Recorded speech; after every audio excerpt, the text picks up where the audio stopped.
Hello, hello, hello, everyone. Hello, hello. Welcome back to Speak English with Confidence Now. I am your teacher, and yes, we are live right now. I'm your teacher, Linda G., English teacher, Linda G., your go to for sounding like a pro or nearly sounding like a pro in English. Whether you're leading meetings or negotiating deals or handling a difficult client or customer, today's advanced idioms and business phrases are going to make you sound like you own the room. And that's an idiom to own the room. So this week, I'm doing two lives today. And of course, the next one is on Wednesday at 11:15 Eastern Standard Time. I am in Canada and I'm in the province of Ontario. I'm in a small town called Elliott Lake. You'll have to look it up on the map. All right, so let's get started. We're going to start with some small, powerful idioms that you can use in negotiations. And the first one is the ball is in your court. And that means it's someone else's turn to decide. So here's an example. We've made our final offer and the ball is now in their court. Number two, call someone's bluff. This means challenge them to prove what they're claiming. So if they say they have a better deal, maybe it's time to call their bluff. Number three, sweeten the deal. This means to make the offer more attractive. We can sweeten the deal by throwing in free shipping. Pretty good, huh? Number four, to drive a hard bargain.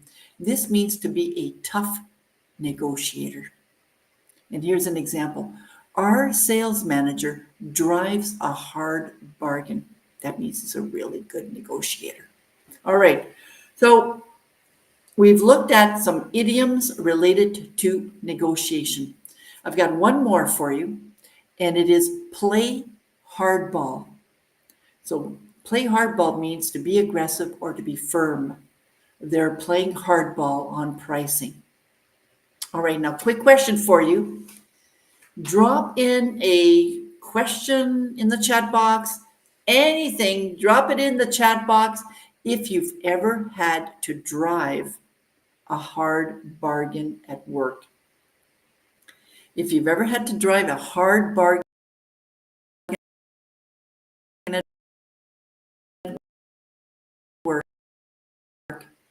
write it out in that or in the comment section if you're watching the replay. Phrases for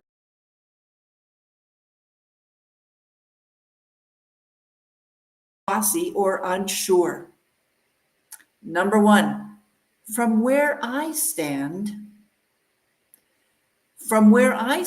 this looks like a great opportunity. Number two, it strikes me that we're overlooking an important issue. Remember, these are all about sharing an opinion, right? And you don't always have to say, I believe that. These are just different phrases that you're going to be using to share an opinion.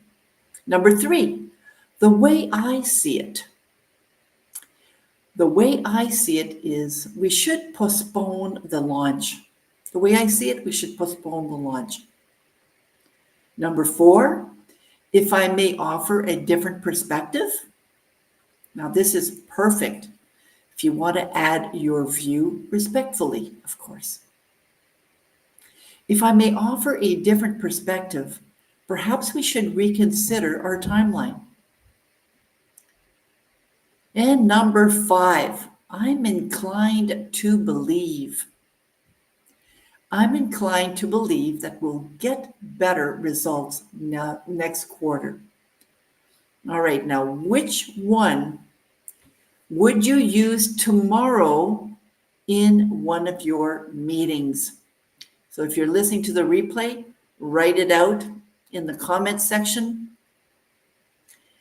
Which one of these phrases related to meetings would you use in a meeting?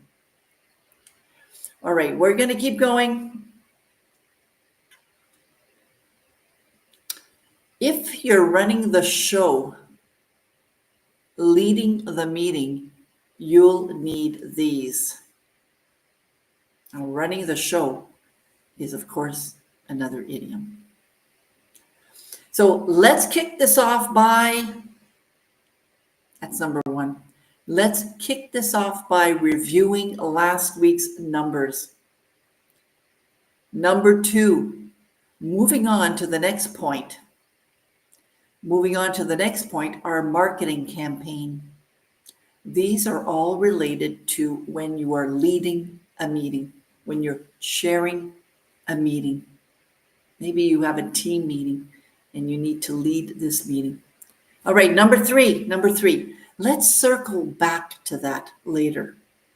This is a polite way to say that you're going to come back to that subject later. You can also say we're going to park that topic. We're going to come back to that later. We're going to put it here for now. Great point. Let's circle back to that later. Number four, let's drill down into this issue. So this means that you're going to narrow it down, that you're going to get into more specifics. Let's drill down into why sales dropped in March. And number five, for the sake of time. For the sake of time, let's summarize, right? We're mindful of our time. We're being aware of how much time we have. So for the sake of time, we're going to summarize. Now, leaders, you're going to sound like you run the entire floor with these. Of course, that was another idiom. You're going to run with the entire floor with these. And if you know what that means, add that in the discussion as well. All right.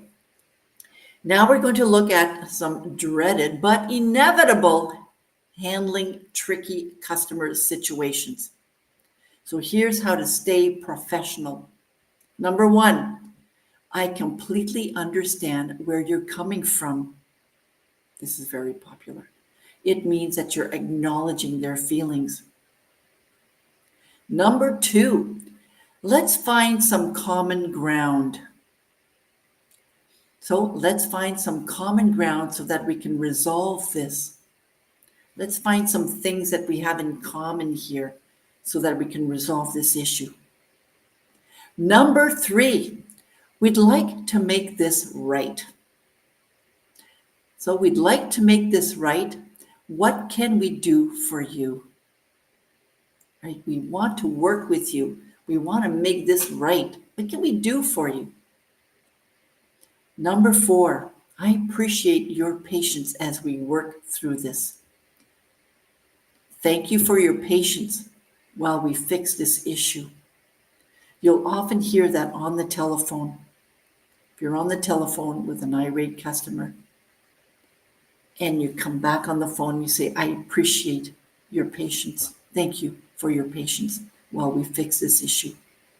Number five, we're committed to turning this around. We're committed to finding a solution. That's what that means. So we're committed to turning this around and getting this resolved ASAP. ASAP means as soon as possible. So these phrases will keep you cool and calm and collected. And there you have it, right? Some advanced, some sharp, and some natural business English idioms and phrases that you could start using today. And don't forget, if you love this, Visit my website at speakenglishwithconfidencenow.com. That's what I'm here for, right? If you're interested in some of my teachings, if you're interested in being taught by me, visit my website. And of course, smash that like button and subscribe to my channel. Hit the bell so that you'll never miss a live session like this, like the one that we have on Wednesday. Now, thanks for joining. Stay sharp, stay confident, and I will catch you next time.